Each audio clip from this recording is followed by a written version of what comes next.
검찰의 경우에는 그러면 정치적 중립성이 정치에서의 독립이 공수처보다 덜 해야 된다.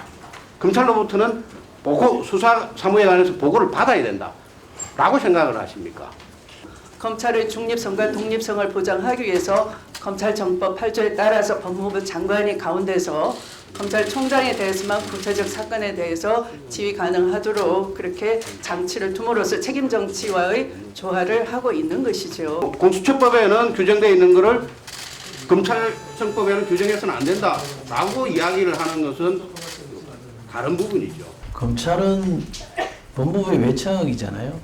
행정부 소속으로 되어 있습니다. 우리 헌법 체계가 그렇게 되어 있는데 대통령이 감독을 못하게 만드는 거는 그 체계를 흔드는 거기 때문에 저는 안 된다고 생각합니다. 검찰의 중립화는 저도 동의하고 다른 장치들을 만드는 것에 대해서는 이견이 없습니다.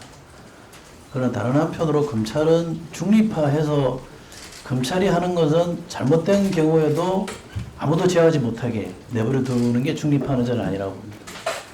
저는 사실은 정확한 용어는 검찰의 민주화라고 생각하는데요. 민주적 통제, 시민적 통제는 권력이 있는 기관에게는 주어지는 게 저는 맞다고 생각합니다. 그래서 검찰의 중립성을 보장하는, 수사의 중립성을 보장하는 문제, 독립성을 보장 문제에 대해서는 여타의 장치가 고려될 수 있습니다만 헌법의 근본적인 틀을 흔드는 것까지는 좀 곤란하지 않느냐 싶고요. 공수처는 행정부 소속은 아니잖아요. 독립기관으로 우리가 지금 만든 거 아닙니까? 그리고 제가 알기로 공수처에는 정당이 추천하는 위원들이 들어가 있습니다. 공수처장 추천위도 들어가 있고요. 여러 가지 형태로 정당이 개입할 수 있는 여지를 열어놨습니다. 그 경우와 검찰의 경우를 평면적으로 비교해서 마치 이 검찰 독립성, 검찰 중립성에 의지가 없는 것처럼 인식하는 건 저는 잘못이라고 보고요. 선출된 대통령이 국민의 표로 선출된 대통령은 5년마다 돌고 도는 거 아닙니까? 선출된 대통령이 헌법에 따라서 행정권을 행사하고 감독권을 행사하는 게 왜 그게 문제가 되는지 우리는 현안의 문제 때문에 전체 틀에 대해서 좀 너무 과도하게 전체 틀, 전체 기본 인식을 좀 매도하는 경우가 좀 있는 것 같아서 저는 좀 유감스럽고요. 우리 헌법 틀 안에서 할 수 있는 것을 가지고 하는 게 적정한 논의다 싶습니다. 그 장관님이 공수처법 통과되기 전에 공수처법을 성안하면서 지금 이 논란이 되고 있는 이 안이 공수처법에 규정이 되어 있지 않습니까?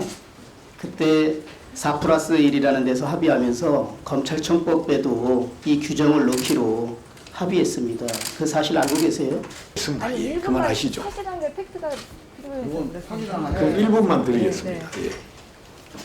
예. 지금 주광덕 위원님께서 그 4+1 협의체에서 검찰청법에도 이 조항을 넣기로 합의가 됐다고 말씀을 하셨는데 제가 알기로는 그렇지 않습니다. 합의가 된 적이 없는 걸로 알고 있습니다. 그래서 그건 정확하게 팩트가 바로 잡아야 될 것을 합의된 적이 없다는 거 명확하게 말씀드리겠습니다.